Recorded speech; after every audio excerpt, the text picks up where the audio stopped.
Hey, good morning, everybody. Here's Sean from Voices from the Dirt Road. Glad to see you on another great Friday. Let me look right here. This is our 32nd episode. Can you believe that? Every day we're blessed to bring in good information to you.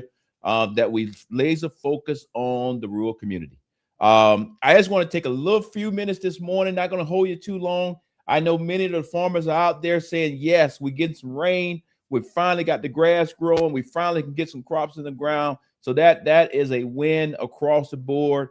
I know it's a holiday weekend and it may mess up some people's um, holiday plans, but let us remember what Memorial Day is all about. But at the end of the day, I just want to make sure tell you have a safe weekend out there. Have a great time with your family, and also from the farmer's point of view, hey, I am so glad that this week and even going into this weekend, a little bit of next week, it looks like we're in a rainy pattern here in Georgia. Can't speak for the entire country, but we need it.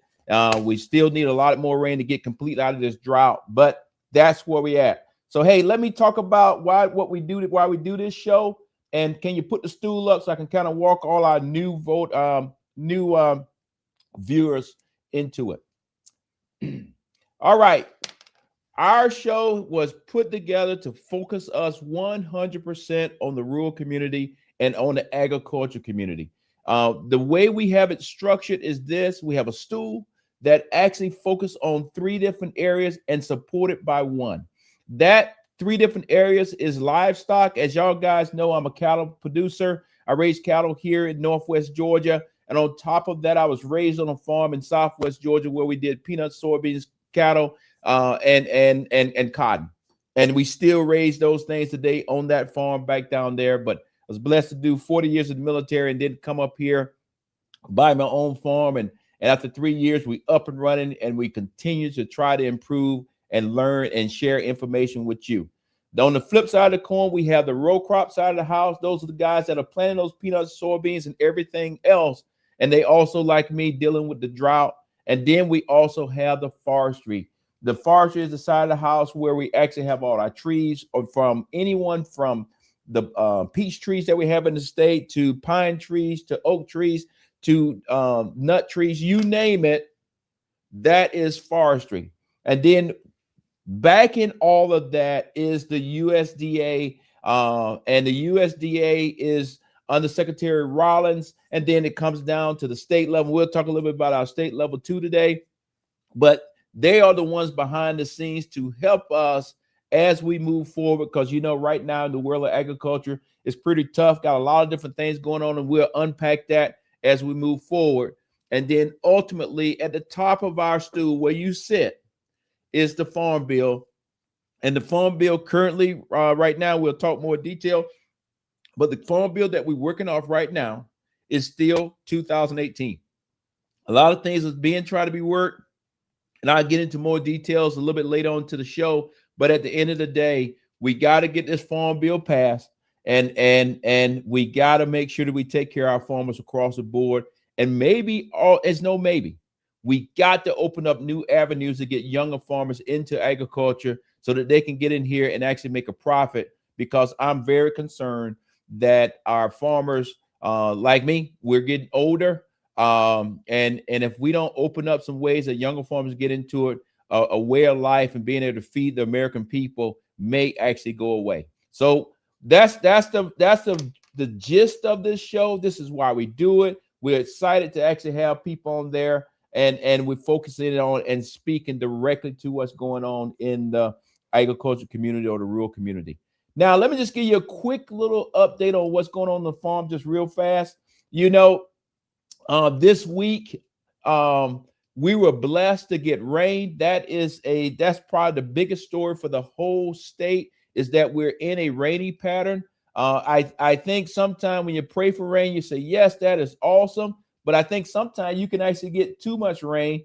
And I think probably some of y'all guys saw because it made the national news in Atlanta. I think 2 days ago, they got 3.5 inches of rain in less than an hour, and the system itself could not keep up with it. So it started flooding out some of the major highways up there. But at the end of the day, none of us are complaining about the rain because we need it. and we needed to make the grass grow. We need to get some crops in the ground. And if we already got crops in the ground, we need that rain to actually move forward.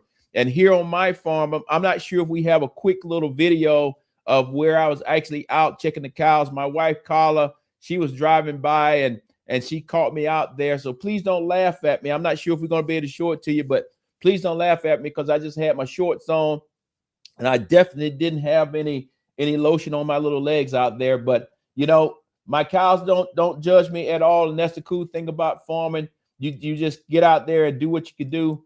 But I just need to get out there that afternoon and check on them. So I'm not sure if we have that video or not, but that's okay. If we do have it, go on and play it there, please.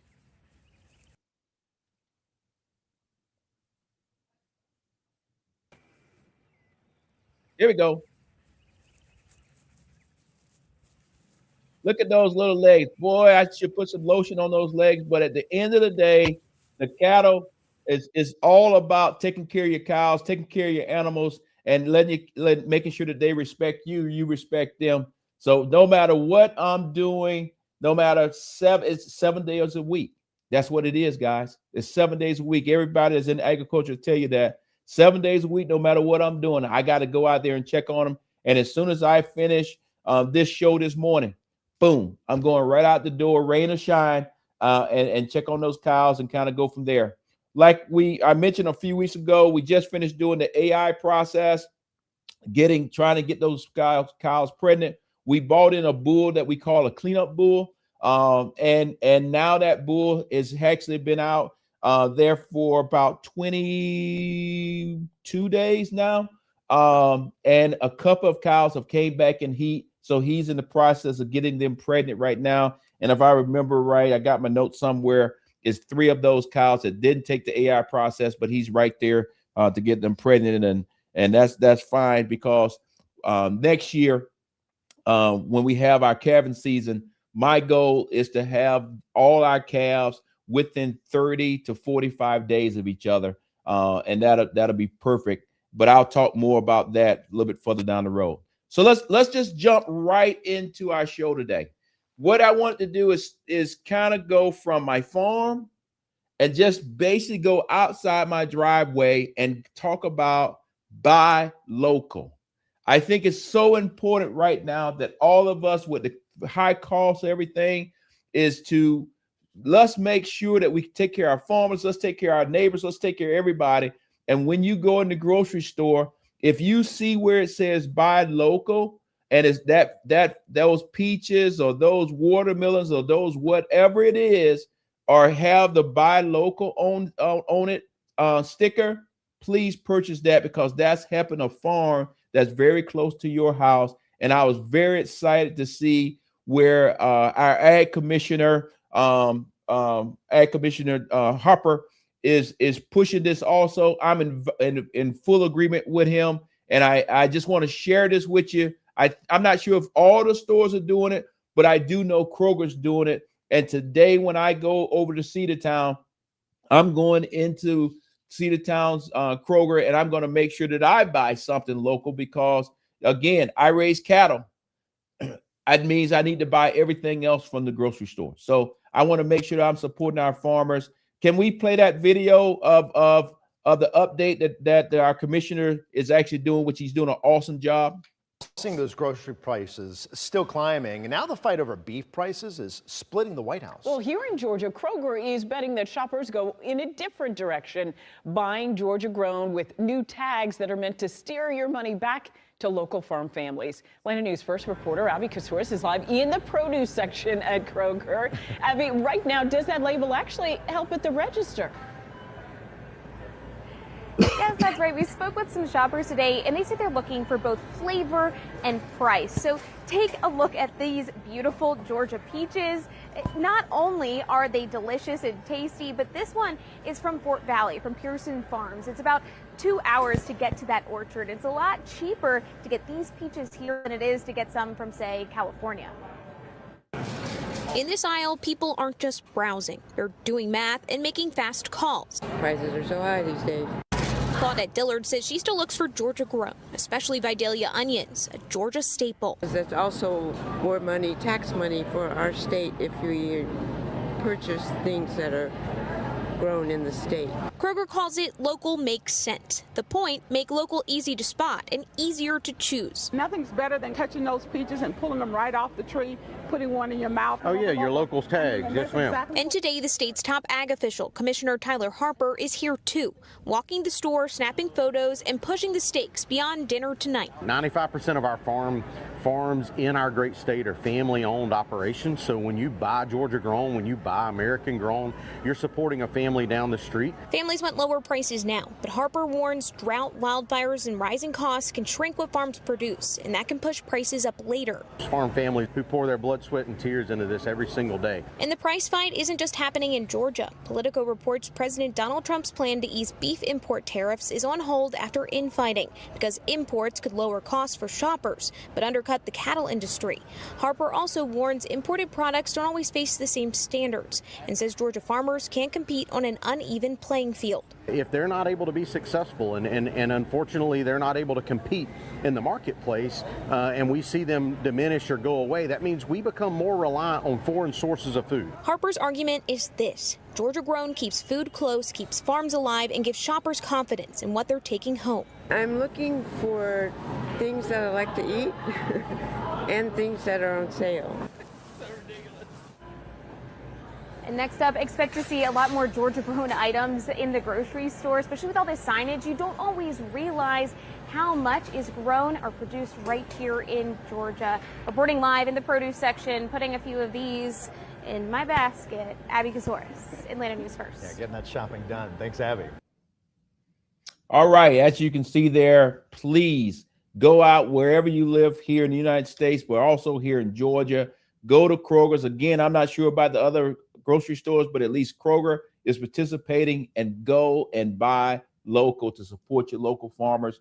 Give us a couple years here on 07 Farms. Like I said, we started this farm 3 years ago. We're a cow-calf operation, but we have already discussed that somewhere in the future, when I say somewhere in the future, I'm talking about the next 6 months to a year out, we will actually start selling beef directly to the consumer. We call it from farm to table. But give us a little time. We want to make sure we work everything out, but we will become one of those local farms that actually produce something that local people within 50 to 100 miles of us can purchase. So again, 100% support your farmers across the board, because right now with all the input costs and everything else that's going on, as they mentioned in the video, the president had to put his plan on hold when it came to beef, because the Cattlemen Association and other associations said, no, stop. You're going to mess everything up. So they put it on hold. They're still going to be trying to work it out.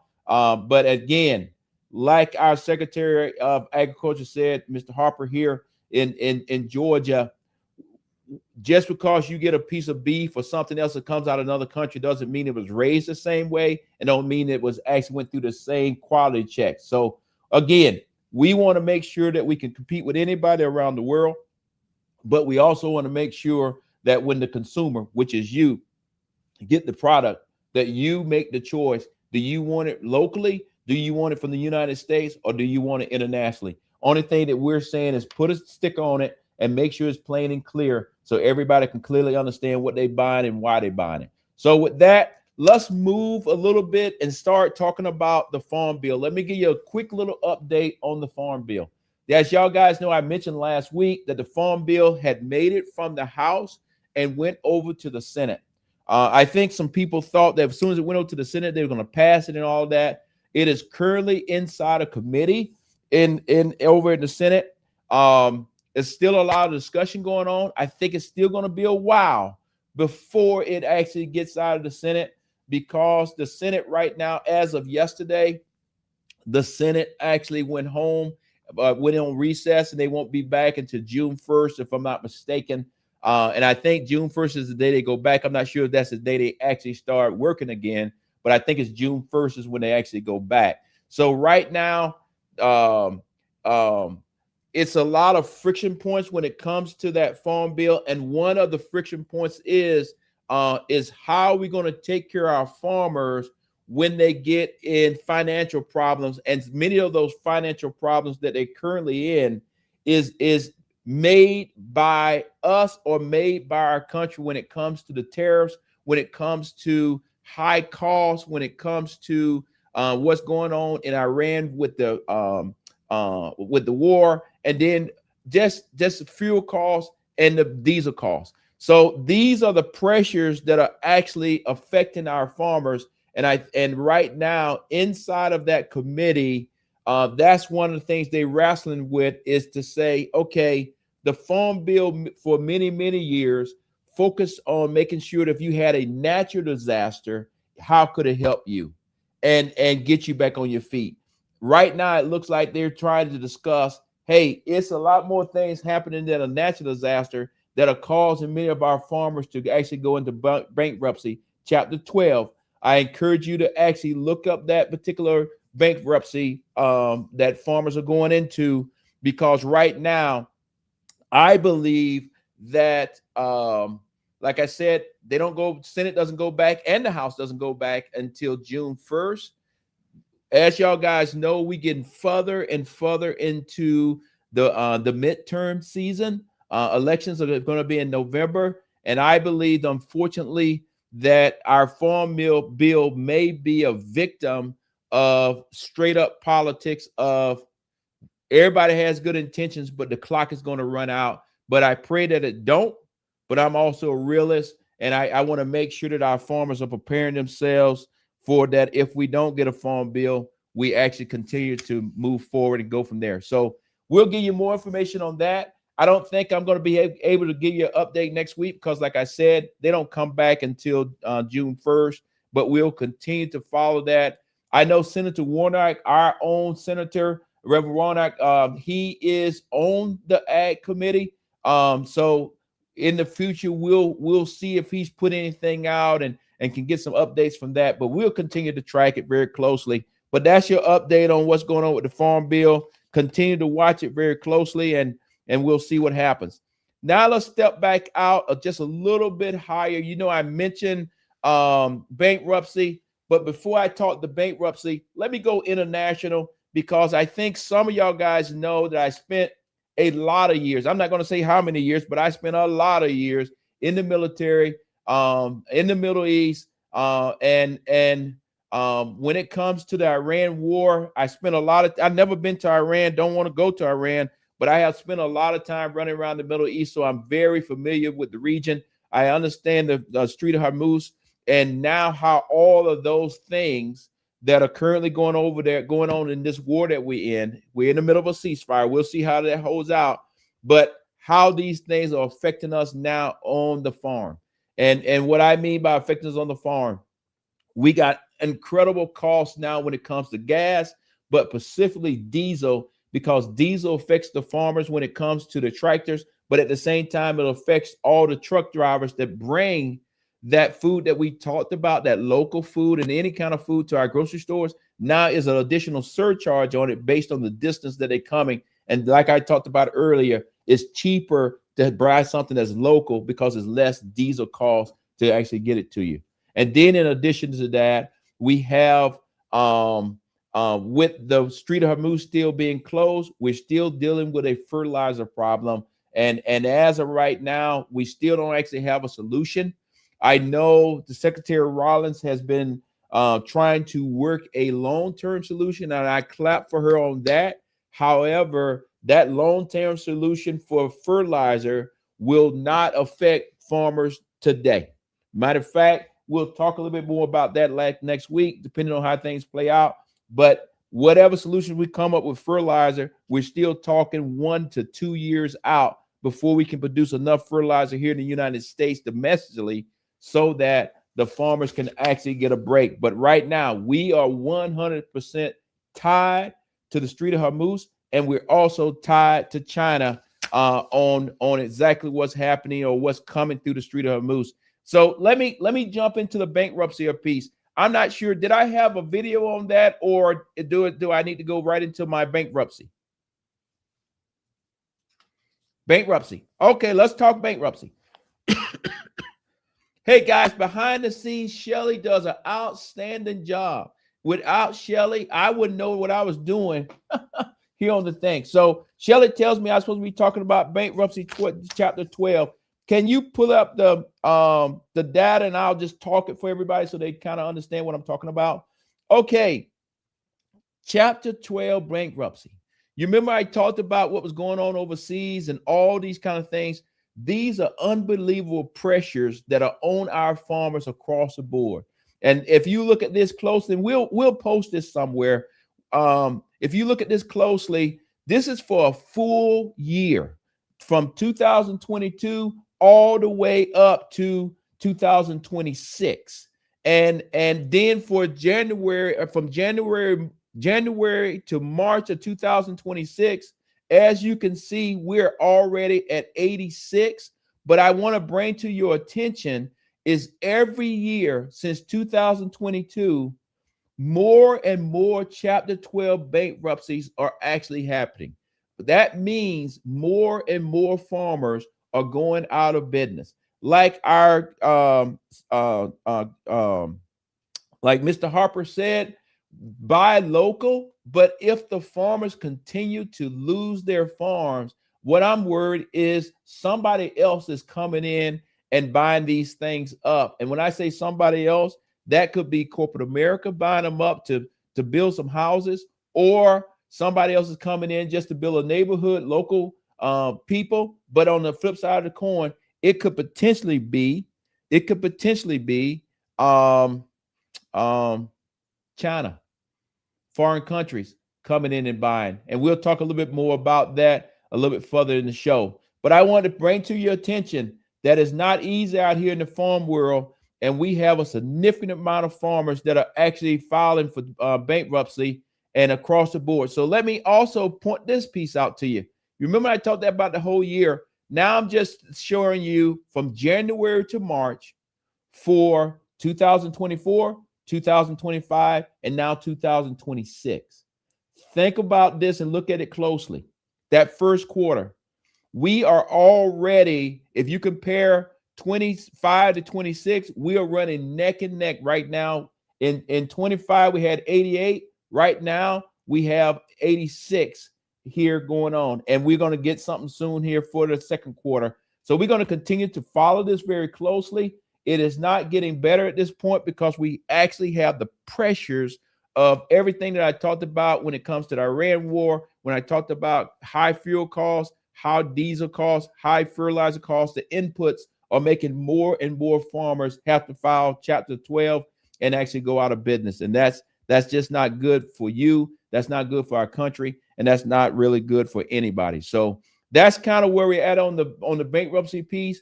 Hopefully we can get some relief and get things turned around and kind of go from there. I mentioned the China. The president of the United States just went to China last week and had a great discussion, took a lot of CEOs with him. Seems like the trip was very focused on corporate America interests when it comes to AI, those type things. Nothing wrong with that. I was quite surprised that our Secretary of Agriculture, Secretary Rollins, if the focus was on agriculture and our soybean farmers and our whole agriculture industry, why wasn't Secretary Rollins on the trip? But that's just Sean. That, I don't control who gets on the trip, but I was surprised that she wasn't on there.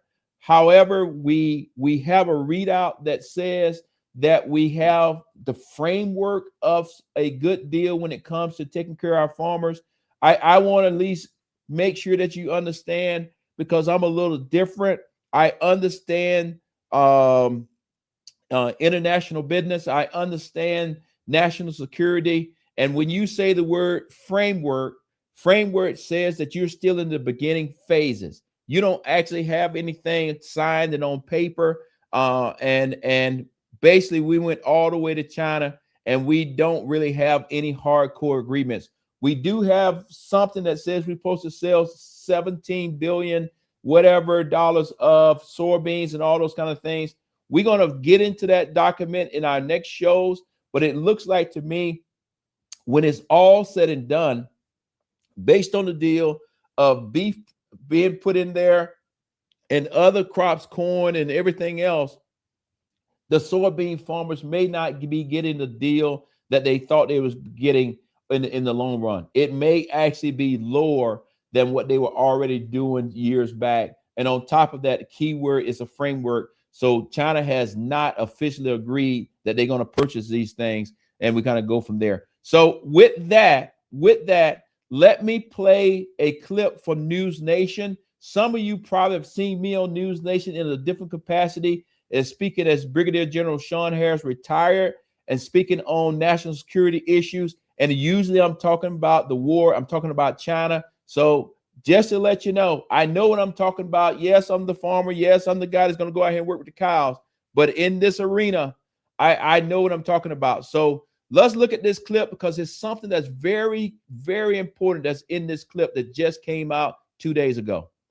Now, meanwhile, the president is touting his recent summit with China's Xi Jinping as a win for the American economy. And the cornerstone is a new farm deal worth tens of billions of dollars. However, it's also digging up national security concerns because that deal fails to stop China from buying American farmland, which, of course, was one of the president's key campaign promises. News Nation national correspondent Xavier Walton has more. Xavier, the administration and Republicans are trying to win over farmers. They see the deal as a win. Explain that. Marky, good morning. So the Trump administration believes this trade deal is going to essentially help farmers sell more, giving them some much needed relief as the cost of maintenance, basically to keep the farms on.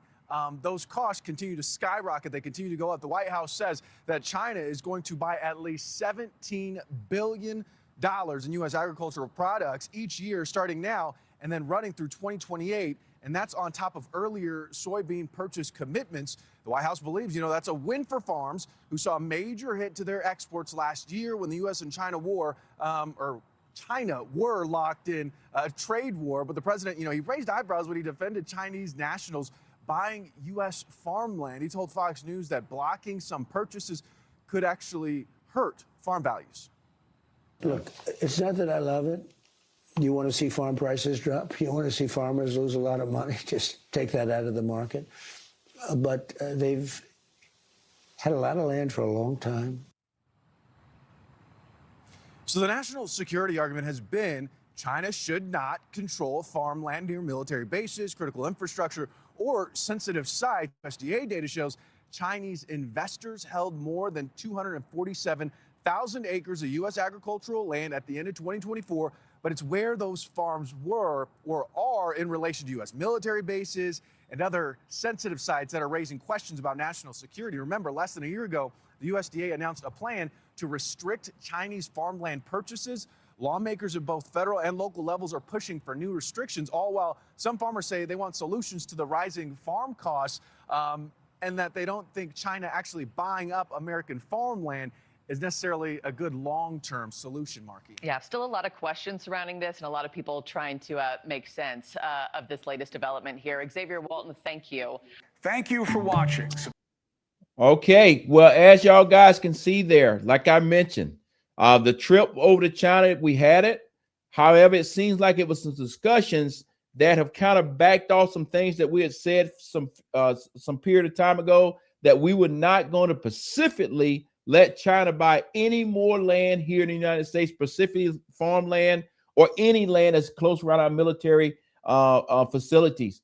It seems as if the administration is starting to back off of that. Hopefully the president just misspoke. We'll see, but we'll be following that closely, because what I mentioned earlier in the show is this. We still have a lot of our farmers that are filing bankruptcy. That means land is going up for sale all over this country and even right here in Georgia. The last thing that we need to do is put ourselves in a situation where foreign countries, specifically China, can come in here and actually buy up all our farmland and do whatever they want to do. That is a national security situation, and I'm going to push back on that very hard. The other piece that I would tell you is I think that as farmers, we need to make sure we get that farm bill passed so that we can actually have money in there, that if a farmer goes out of business, that a younger farmer can have some ways to actually purchase that land and keep the American dream going before anybody else can get it. Because after you take farmland and turn it into a neighborhood, I call it planting houses, you can't replace it, because now you put all the infrastructure on the ground. It's going to be too expensive to turn it back into farmland. So with that, let's just think about that. Let's keep our eyes on it. That's not political. That is 100%. Hey, I want the United States to always have farmers out there that feeds you and your family here locally. And I want our farmers to always be able to compete internationally and feed the world. But we can't do that unless we actually have the farmland, and we can't do that unless we have somebody that's passionate about agriculture and that's willing to get out there in the rain, snow, and sleet like the mailman and actually do it every day. So that's kind of where we're at on the China front.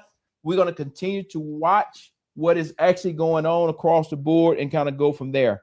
One of the things that I always talk about at the end of my show, but before I touch that, I want to just mention this.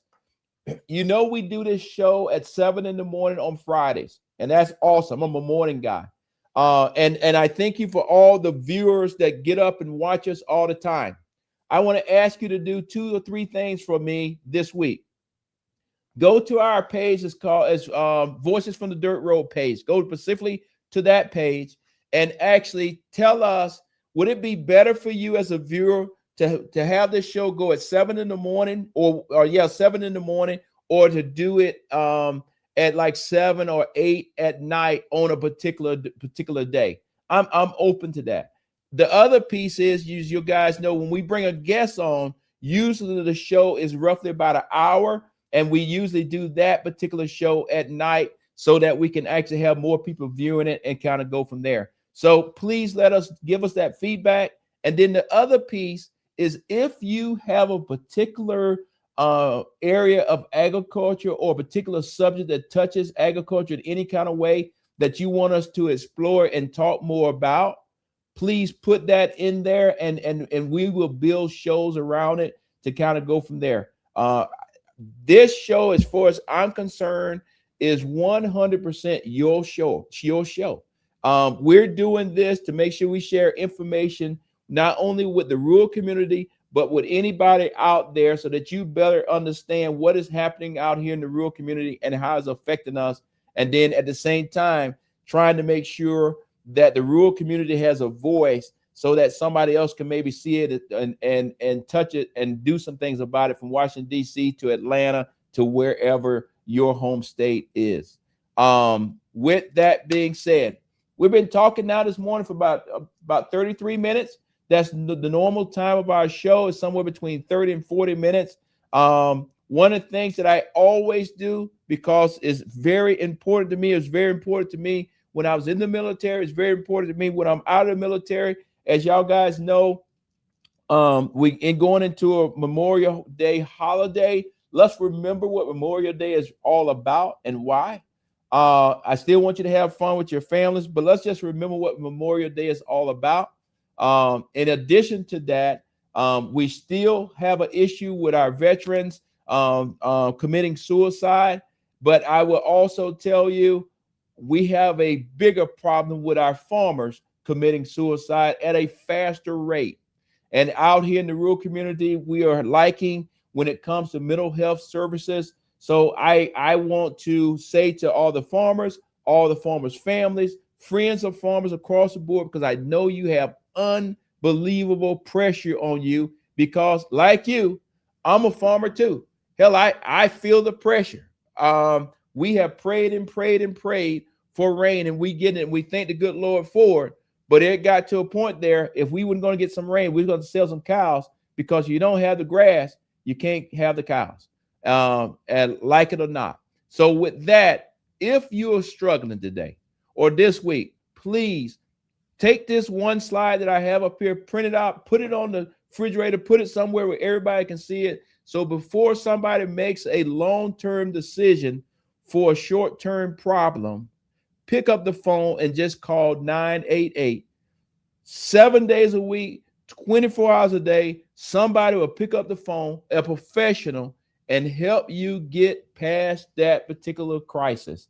And because at the end of the day, we want to make sure that tomorrow that you are still here with us as a great American, as a great farmer, as a provider for the American people. I know some days are tougher than others, but we will get you over the hump, and they will get you some help. And so I'm talking directly to my farmers, brothers and sisters, but I'm also talking to your families, and I'm talking to your friends that are out there in the rural community. So again, if you're struggling today, call that number 988, and they can help you.